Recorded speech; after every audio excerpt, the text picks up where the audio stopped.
Hello friends, இன்னைக்கு டே 104 of my internship vlog. இன்னைக்கு எப்போ போல காலையில நம்ம டியூட்டி கிளம்பியாச்சு ஃப்ரெண்ட்ஸ். இன்னைக்கு காலேஜ் ஜிம்முக்கு போய் வந்து 88 கிலோ இருந்துச்சு ஃப்ரெண்ட்ஸ். இன்னைக்கு வந்து காலையில சாப்பிட்றது வந்து இட்லியும் கடலை கறி வச்சுருந்தாங்க. அப்படியே சாப்பிட்டு முடிச்சு நம்ம வந்து டியூட்டிக்கு போயாச்சு ஃப்ரெண்ட்ஸ்.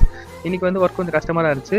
இன்னைக்கு வந்து மதியம் சாப்பிட்றதுக்கு வந்து ரைஸ் பருப்பு குழம்புலாம் வச்சிருந்தாங்க. அதை அப்படியே சாப்பிட்டு முடிச்சாச்சு. நம்ம வந்து இன்னைக்கு நான் டாக்டர் ஜேபி சார் வந்து மீட் பண்ணியிருந்தோம். அவர் ஹாய் சொல்லிட்டு அப்படியே வந்து நம்ம திரும்ப டியூட்டி கிளம்பியாச்சு ஃப்ரெண்ட்ஸ்.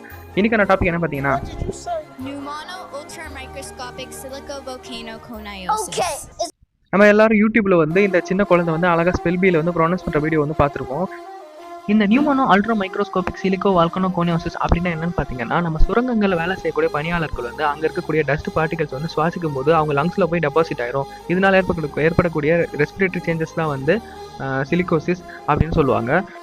நம்ம இந்தியாவிலேயே முதல்ல வந்து கோலார் கோல்ட் ஃபீல்ட்ஸ், அதாவது கர்நாடகாவில் கூடிய கேஜிஎஃப்ல தான் வந்து இந்த டிசீஸ் கண்டிஷன் வந்து ஃபர்ஸ்ட் ரெக்கார்ட் பண்ணப்பட்டிருக்கு. ஓகே ஃப்ரெண்ட்ஸ், இந்த வீடியோ உங்களுக்கு பிடிச்சிருந்துச்சுன்னா உங்கள் ஃப்ரெண்ட்ஸ் அண்ட் ஃபேமிலிஸோட ஷேர் பண்ணுங்கள். நம்ம பேஜுக்கு வந்து ஃபாலோ பண்ணிக்கோங்க, சப்ஸ்கிரைப் பண்ணிக்கோங்க. தேங்க்ஸ்.